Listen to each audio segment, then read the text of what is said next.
तुम्ही पाहत आहात MCN न्यूज मराठी।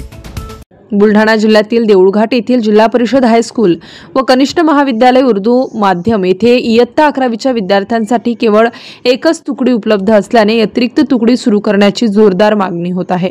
या संदर्भात पत्रकार सय्यद इरफान सय्यद अख्तर यांनी मुख्य कार्यकारी अधिकारी जिल्हा परिषद बुलढाणा यांच्याकडे निवेदन सादर केले आहे।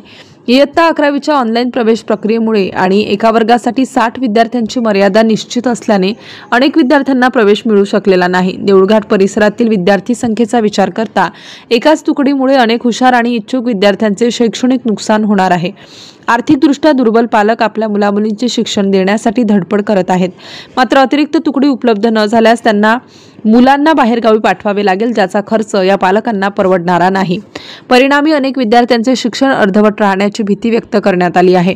या संदर्भात शालेय शिक्षण विभागाने तात्काळ योग्य निर्णय घ्यावा, अन्यथा येत्या 14 ऑगस्ट 2025 पासून बुलढाणा जिल्हा परिषद कार्यालयासमोर विद्यार्थ्यांसह पालकांचे अन्नत्याग आंदोलन छेडण्यात येणार असल्याचा इशारा निवेदनाद्वारे देण्यात आला आहे। MCN न्यूज मराठी करिता रवी शेगोकार, बुलढाणा।